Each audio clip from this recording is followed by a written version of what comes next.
Jednou k večeru namotával Rumcajs před jeskyní loupežnický provaz do klubíčka. Manka zatím házela zrní lesním holubům a bylo jich pěkný hejno. Najednou, ale odněkud, přiběhl tenkej potůček a bylo ho pořád víc, až se holuby vyplašili.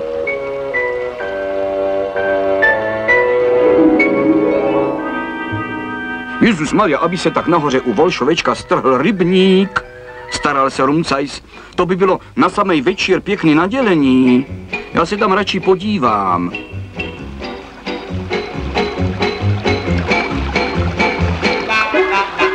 Na samém konci se Rumcajs zastavil a vyjeveně kouká. Na vrbě sedí vodník Volšoveček a pláče. Slzy kapou jako hrachy a dole se dělá ten potůček. Pro pána Volšovečku, křikl Rumcajs, zaraz to stavidlo, honem to zaraz, nebo mi vytopíš jeskyň. Tobě se to řekne. Smutně popotáhne vodník Volšoveček. Ale podívej se do mýho rybníčka. Rumcajs se kouk a v tu ránu se mu zježily fousy jako ještí bodlinky. V rybníce totiž ležel sumec, Holdegron, a bylo ho tam plno. Hubu měl, odčesel málem až ke stavidlu a oči jako mlýnský kameny. No, ty ses urodil, povídá Rumcajs a pro jistotu se podržel vrby. Ale hned na to spustil na Volšovečka. A to si vodník? Proč ho nevyženeš z rybníka a zase si tam nevlezeš? Víš co? Otočil Volšoveček řeč. A nechtěl bys to zkusit nejdřív sám? Sám? No, proč ne? Rumcajs se zapřel kramfleky do hráze a začal. Hele, Holdegrone, nerad tě tu vidím. Pěkně zakormidluj zpátky po vodě a raz, dva. A na to slovo dva hnul sumec z lehínka ocasem.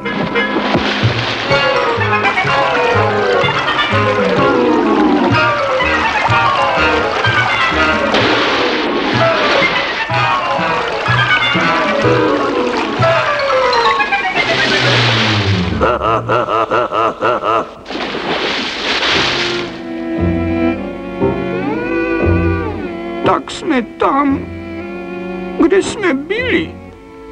Povzdýchl si Volšoveček. Jsme o kousíček dál, povídá Rumcajs.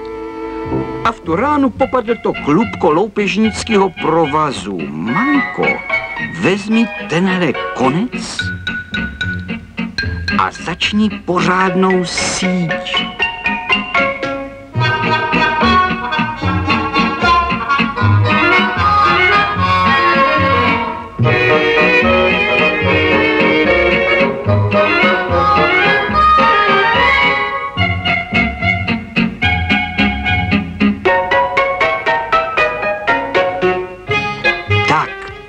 Povídá Rumcajs. Osnova by byla. A teď ty budeš tkát.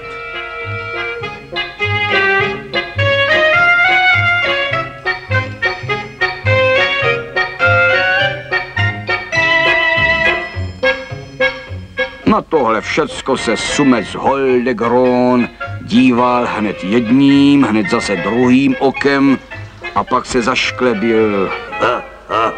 Nejdřív byste mě do té sítě museli, Milánkové, dostat.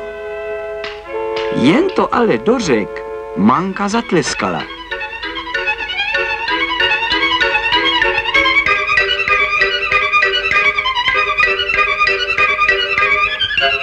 A just ne, povídá na tohle sumec Holdegron. To byste nejdřív museli najít někoho, kdo by se mnou vůbec hnul. Jen to dořekl? Zatleskal ale zase vodník Volšoveček. V tu chvíli se to začalo v rybníku vařit a blejskat. Ze všech stran se seběhly ryby, rybky i rybičky. Každá popadla do huby jeden špagátek sítě a za moment to spřežení potřebovalo už jenom kočího. Juchu!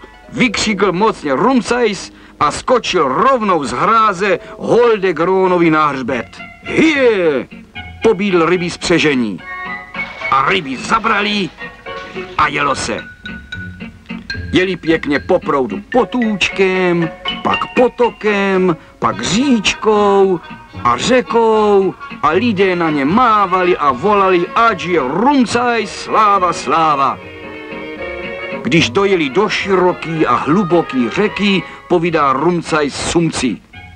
Plav si, tady je místa dost i pro takovýho Holdegrona.